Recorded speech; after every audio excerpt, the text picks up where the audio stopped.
j'aime beaucoup.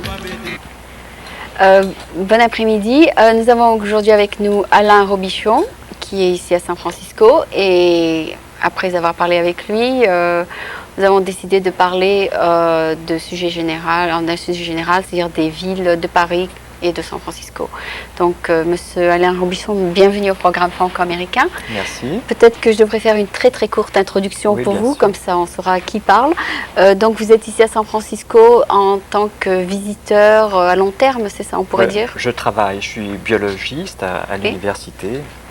C'est ce qui fait que j'habite San Francisco depuis 1 an et demi. Ah bon? Quand même pas mal de temps déjà. Oui. Et avant San Francisco, j'étais à Nashville. Donc, c'est aussi Nashville, une ville américaine. Ah d'accord. Qui est tout à fait différente de San Francisco déjà. Totalement différente. Oui. Qui ont des charmes spécifiques complètement différents. Et donc, vous êtes ici peut-être pour 3 ou 5 ans, vous avez dit, je pense, c'est ça? Oui, ça fait 3 ans que je suis aux États-Unis déjà. D'accord. Et avant, j'habitais donc Paris et je crois que j'ai habité Paris pendant 8 années, un petit peu plus de 8 ans. Donc, on ne peut pas dire que vous êtes complètement parisien? Avant donc d'habiter Paris, je suis né et j'ai grandi. Vous avez été élevé, oui. Et donc, j'étais à l'université à Poitiers, qui est une petite ville dans le centre de la France. Oui. Qui a à peu près 50 000 habitants, donc c'est très petit, et qui est une vieille cité historique. C'est-à-dire qu'il n'y a pas d'industrie et il y a... C'est le tourisme peut-être, non? Oui, parce qu'il y a 3-4 églises qui sont de la période gothique et romane. Et donc il y a un vieux centre historique avec des vieilles rues. Oui. Et entre autres, il y a une rue, je me souviens, rue de la Chaîne, qui était une rue qui a été construite, les maisons de chaque côté ont été construites, je crois, dans la partie haute du Moyen-Âge. Et certaines de ces... Ils existent toujours? Ça existe toujours. Bon, vous voulez dire avec les pavés? Il y a des pavés, il y a donc les trottoirs, et il y a ces espèces de vieilles maisons qui étaient des sortes de magasins, et qui ont été restaurées. Qui restent debout, qui sont debout, oui. Comment dire? Alors, les églises à Poitiers, elles ont été construites pour la période gothique, je crois, donc un petit peu plus tard, au XIIIe siècle. Et il y a donc une église Notre-Dame de Poitiers qui a été construite au XIe siècle. Ah, super. Et donc, elle est toujours là. Je me souviens quand j'étais étudiant, j'avais donc une chambre en ville, une petite chambre, et qui était donc à 2 pas de ces églises, parce que quand j'étais dans la rue, je faisais 300 mètres, j'avais donc une église, et je faisais 500 mètres, j'avais l'autre église. Vous étiez devenu religieux, non? Non, mais vous êtes quand même... Ceci dit, c'est une espèce de plaisir esthétique que passer devant tous les jours, 3 fois par jour. Super. Et non, ce que je faisais, c'est que je rentrais dans ces églises, surtout les après-midi, pour passer comme ça. Juste pour voir ce qui se passait. Pour un petit peu être dans peut-être quelque chose comme ça, pour rêver. D'accord, pour rêver un petit peu. Au milieu des vieilles pierres qui Mais vous avez été élevé à Poitiers? J'étais élevé à Poitiers. Vous êtes né à Poitiers, on peut dire. Je suis né à Poitiers. D'accord. Et puis vous êtes parti comme tout le monde, enfin tout le monde va vers Paris une fois ou l'autre. Oui, c'est ça. Et qu'est-ce que vous faisiez à Paris? J'étais interne des hôpitaux de Paris. Ah d'accord, oui. Donc c'est pour ça que je suis allé à Paris. Il n'y a pas d'hôpital à Poitiers, si, mais c'est une petite ville, c'est quand même les possibilités sont assez limitées. D'accord. Et donc j'ai repris à peu près le même style d'existence que j'avais à Poitiers. C'est-à-dire qu'à Poitiers, j'avais toujours le café qui était comme j'avais une petite chambre. Peut-être, d'accord. Une petite chambre qui était petite. C'était quand même assez inconfortable d'y passer toute sa vie. Et il y avait donc cette espèce de rituel qui fait que beaucoup d'étudiants allaient dans un café. C'était pour se retrouver, pour se retrouver. C'était un petit peu pour le living room. De l'enfermement, quoi. C'était le living room de tous les étudiants. D'accord. Et les gens rencontraient ses amis. Bon, la plupart de mes amis que j'ai de longue date, ce sont des amis que j'ai rencontrés dans ces 2 ou 3 petits cafés. D'accord. Et donc j'ai repris un petit peu quand je suis arrivé à Paris, c'était à peu près le même genre d'existence que j'avais. J'avais mon café attitré qui était dans ma rue. Oui. Je me souviens. Dans les quartiers latins, peut-être, non? Non, c'était dans le Marais. C'était rue des Gravilliers. C'est entre le Marais et la République. D'accord. C'est en fait, il y a une espèce de triangle qui est, comment dire, la Bastille, République et les Halles. Et là où j'habitais, c'était donc dans ce triangle. Alors ce triangle, en gros, c'est le vieux Paris. Le Marais, parce que je crois qu'au 15e, au 14e et au 16e siècle, c'était la partie plane de Paris. Il y avait souvent des inondations, c'était insalubre. Et ensuite, c'est devenu un quartier chic de Paris.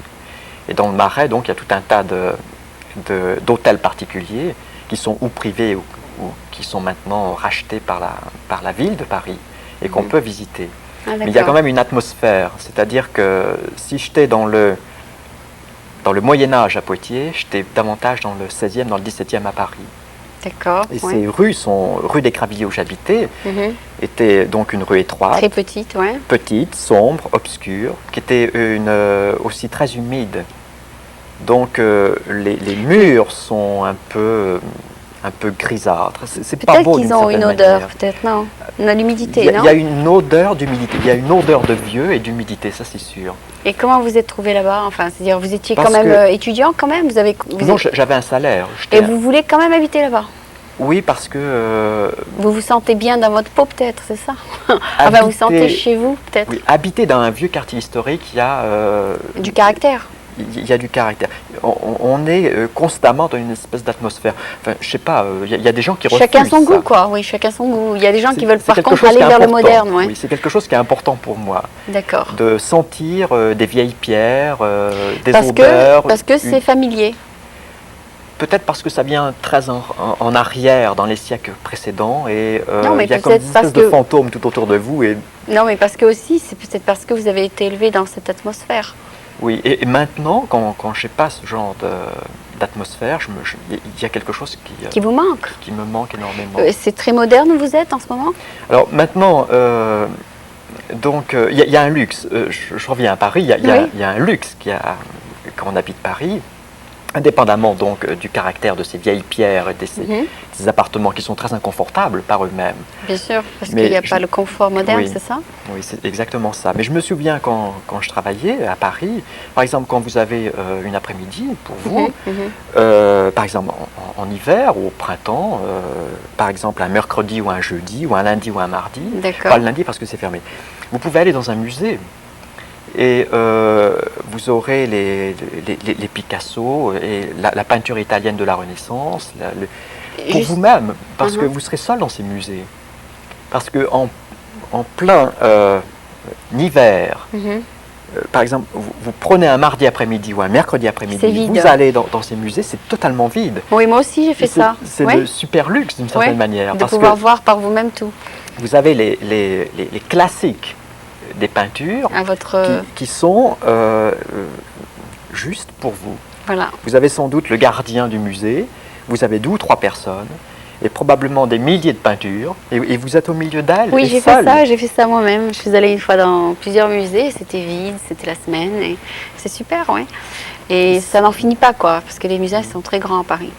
Il y a quelque chose aussi que j'avais l'habitude de faire, c'était de marcher la nuit dans les rues de Paris, parce que Paris, comme forme d'exercice, non? Non, c'est tout simplement pour une espèce de plaisir esthétique. Détente. C'est-à-dire que non? Ah, pour regarder, oui. Juste pour voir, parce que durant le jour, c'est tellement, comment dit-on, crowdy.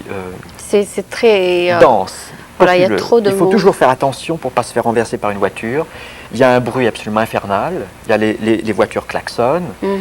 Et donc, c'est que le soir où il y a un peu de... C'est ça, il y a une telle tension entre les gens parce qu'il faut aller vite, qu'on en oublie le plaisir esthétique de voir ce qui se passe. Il n'y a que les touristes qui peuvent voir ça.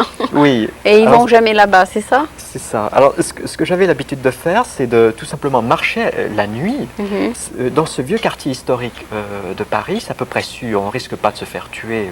Oui. Et c'est dans le Marais, vous dites? Oui, le Marais, j'avais l'habitude aussi d'aller sur le parvis de Notre-Dame. Quel métro? République? Le métro Léal. Oh, Léal, oui, ok. Bon, par exemple, maintenant, il y a les noms des villes, des métros, des stations. Et même des rues. Par exemple, rue des Cravilliers où j'habitais, rue du Temple, rue Vieille du Temple, changé. Rue des Lombards. Non, ce sont toujours les mêmes noms. Ah bon, d'accord. Depuis des siècles, ce sont les mêmes noms. Mais maintenant, quand je me souviens de ces rues, le parfum revient en quelque sorte.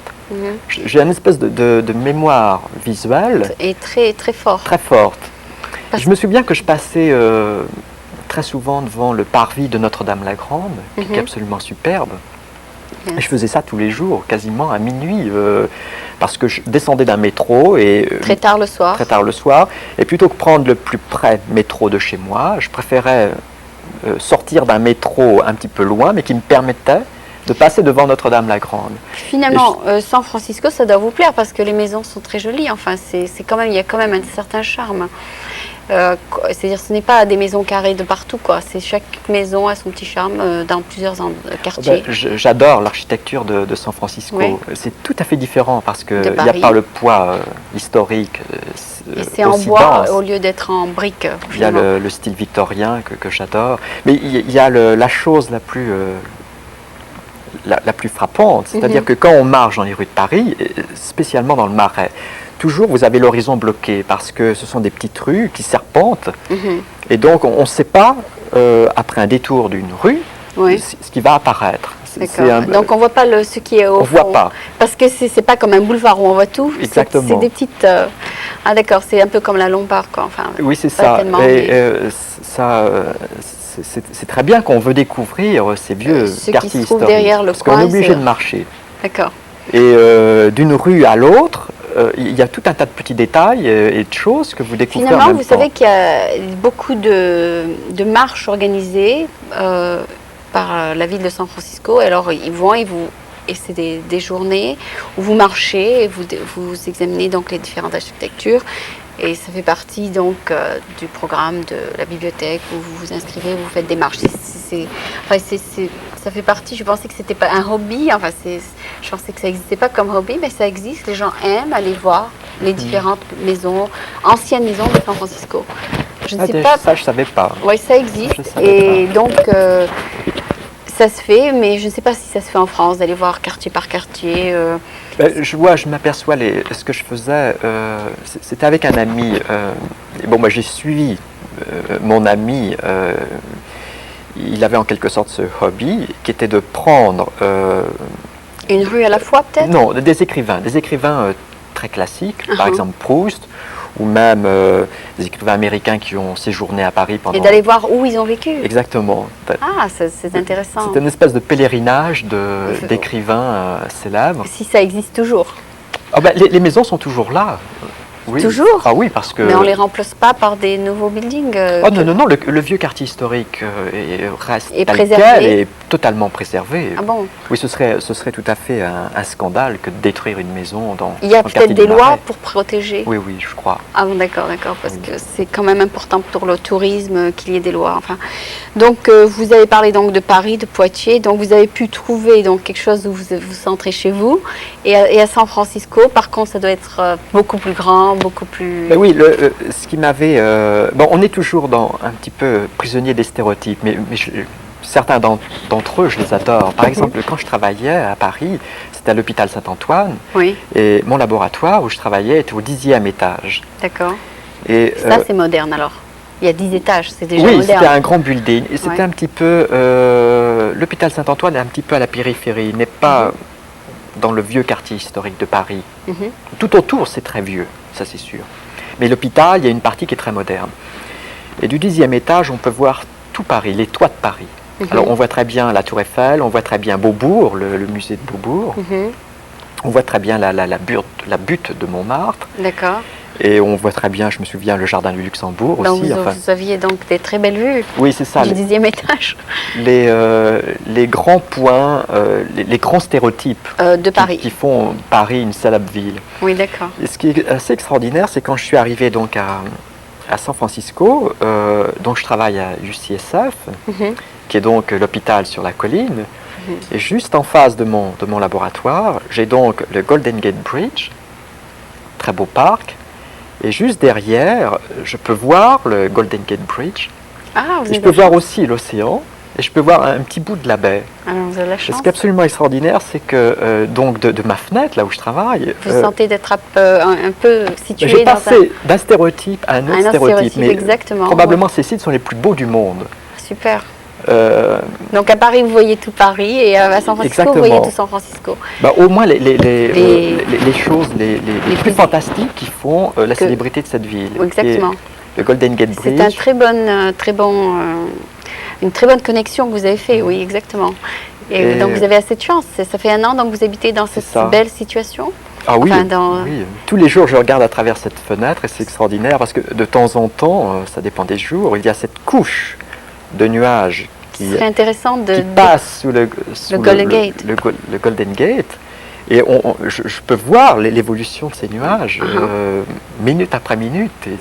C'est extraordinaire, oui. Des fois, moi, c'est-à-dire que pour essayer de ne plus penser, on regarde les nuages et on oublie tout, quoi. On voit comment ça change. C'est un peu ça, c'est l'évasion. Mais c'est l'évasion dans le site, un des sites les plus célèbres du monde. Exactement. Et sur ce plan-là, j'étais extrêmement chanceux dans mon existence. Ce serait intéressant de voir quelle serait la nouvelle étape de votre vie. Peut-être une combinaison de voir une grande vue avec un vieux quartier de quelque chose, peut-être. Avant d'habiter San Francisco, j'étais pendant plus d'1 an à Nashville. Bon, Nashville, c'est donc une ville dans le Tennessee. Qui est beaucoup plus, un peu, disons, arriéré mentalement. Enfin, je ne sais pas si c'est pas aussi libéral qu'ici, c'est ça. Oh, ce qui était la chose la plus spectaculaire pour moi, parce que Paris, quand je sortais de Paris, dans les rues de Paris, il y a une dense population, les gens sont pressés, les gens ne se sourient pas, s'ignorent, et les gens se butent. Parce qu'il faut arriver au travail à 8 heures, ou sinon vous avez... Totalement fou. Et quand je suis arrivé, je me souviens à Nashville, donc c'est une ville beaucoup plus provinciale, tranquille, et les gens se sourient. Je me souviens, j'habitais dans une sorte de condominium. Et quand je marchais dans les rues, de toute façon, Nashville, c'est pas une rue. On se dit bonjour, c'est ça? Oui. Hi. Les gens se sourient. D'accord. Par exemple, c'était le premier jour que j'arrivais à Nashville. Et quand vous croisez le regard des gens répondent. Les gens répondent par un sourire. Ça, à Paris, c'est absolument pas possible. Ah oui, bien sûr. Oui. San Francisco, c'est pas possible non plus.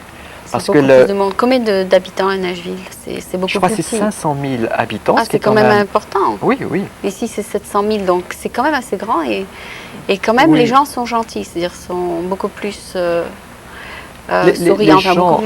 Les gens sont chaleureux. D'accord, voilà, c'est le mot que je cherchais. Les gens sont chaleureux. D'accord.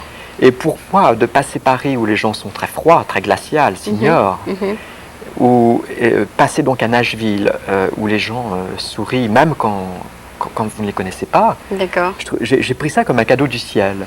Bon, ceci dit, il y a des choses que je n'aime pas à Nashville parce que, par exemple, vous devez avoir une voiture pour vivre, pour aller acheter un journal. Il n'y a pas tellement de bus. Non. Non.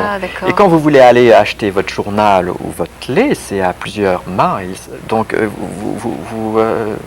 vous devez avoir une voiture. Vous ne pouvez pas faire ça. Et vous aviez la chance de savoir conduire, non? Ah oui, oui. J'avais appris à Poitiers. Ah d'accord, tant mieux. Non, parce que moi, je suis arrivée en Amérique, je ne sais pas conduire et je ne conduis toujours pas. C'est-à-dire, mais par contre, vous ne pourriez pas vivre à Nashville.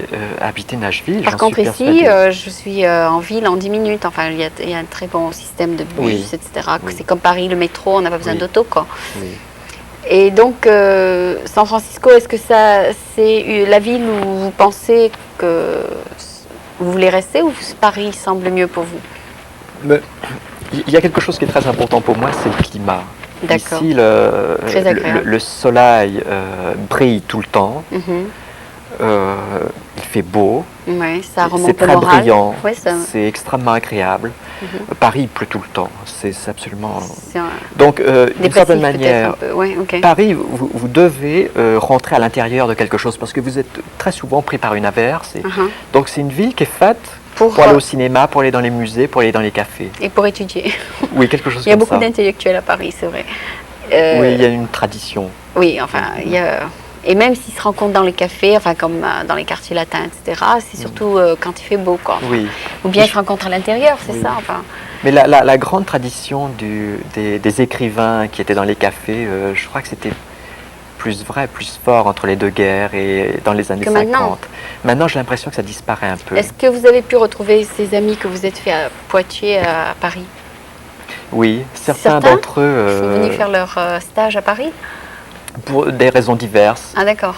Pour des raisons professionnelles. Ils ne sont pas tous devenus docteurs, chacun a fait quelque chose, des choses différentes. La plupart de mes amis étaient littéraires. Ah d'accord. Ce qui fait que beaucoup de mes amis ont essayé, ont tenté, certains avec succès, d'avoir de faire quelque chose dans le domaine du cinéma ou de l'écriture. Ah d'accord, et vous avez quand même pu garder contact, n'est-ce pas? J'ai conservé des contacts avec eux. Et ce qui est assez extraordinaire, c'est que les gens Par que contre, j'ai c'est très connus... difficile de garder contact avec vous. Alors là, chaque fois que j'essaie de vous contacter, c'est très difficile. Mais vous donnez, si j'avais votre adresse, peut-être ça aurait été plus facile. Oui. D'accord, Oui. mais avec vos amis, vous avez quand même pu garder contact, n'est-ce pas? Oui, moi j'ai conservé contact avec quelques amis, pas énormément. J'en ai perdu de vue énormément. Oui, bien sûr, il y en a qui se marient, au gré des années, au cours des années. Bon, bah écoutez, merci beaucoup d'être venu. Merci. Je ne sais pas, je sais que est-ce que vous aimez aussi l'atmosphère où on travaille à San Francisco, comparé avec l'atmosphère où on travaille à Paris? Est-ce que c'est une bonne atmosphère? Vous parlez du point de vue relation, point de vue professionnel? Oui. Oh oui, j'aime beaucoup. C'est assez extraordinaire. C'est extrêmement international. C'est-à-dire, est-ce que ça facilite oui. les découvertes dans une telle atmosphère? Oh oui, moi j'ai l'impression. C'est hotspot, comme disent les Américains, autour de... C'est-à-dire, il n'y a pas autant de contraintes ou autant de règles?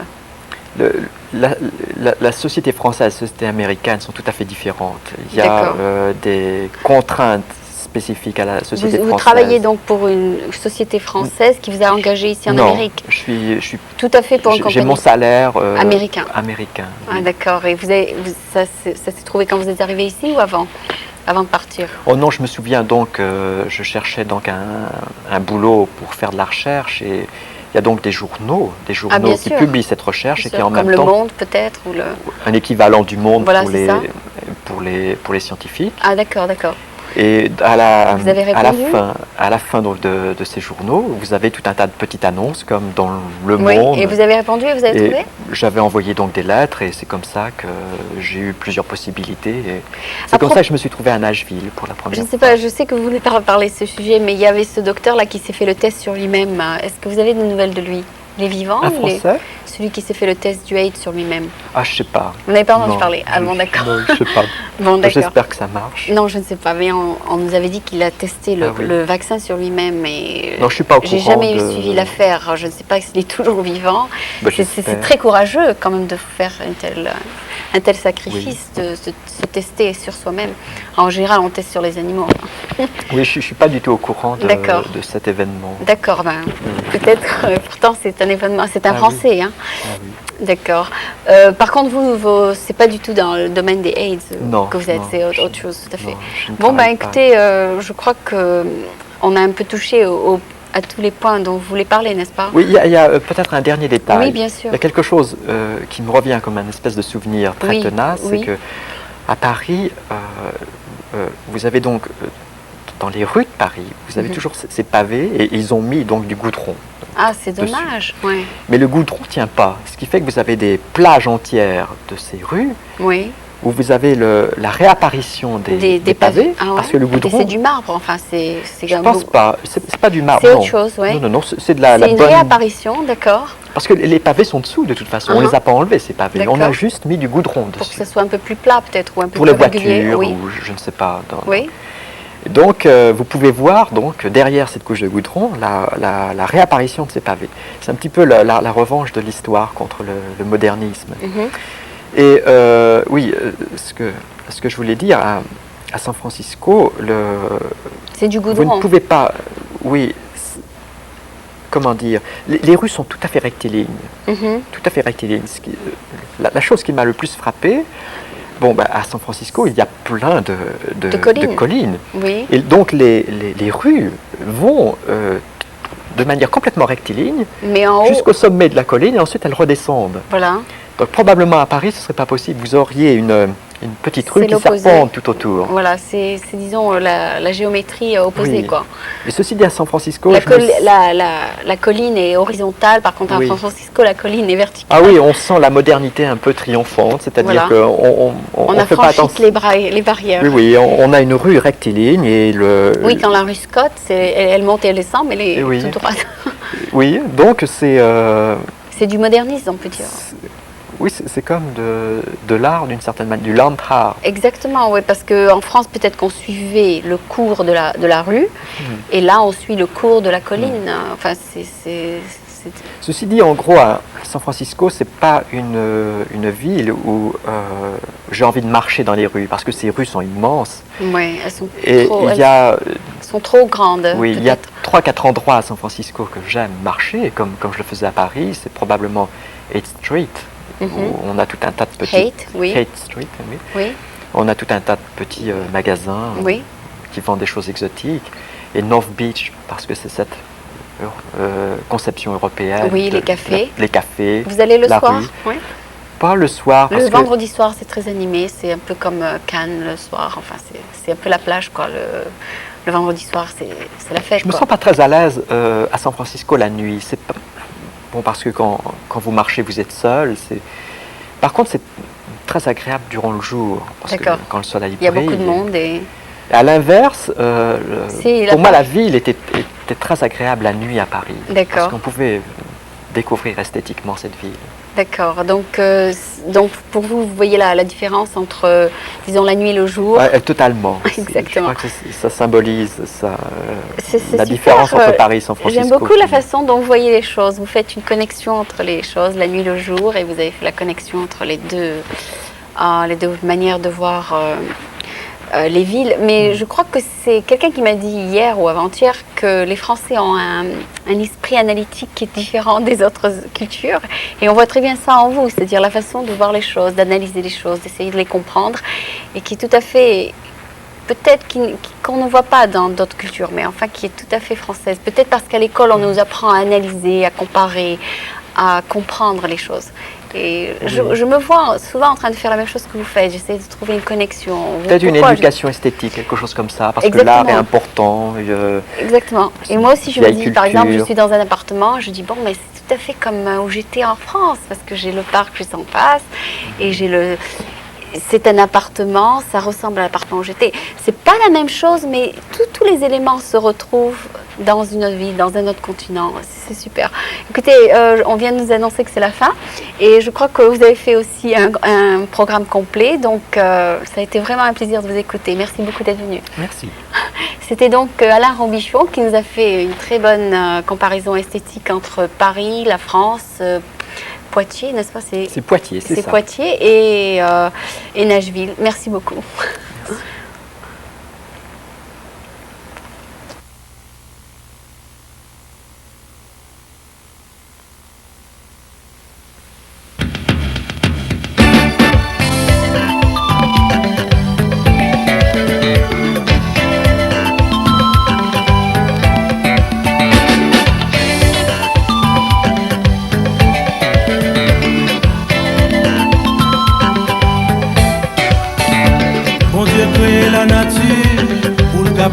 Les hommes, tout ça qui est artificiel, qui ont l'air dénaturel. Soleil levé le matin, pour le capable chauffer que nous, et la nuit levé le soir, pour éclairer tout ça dans le noir.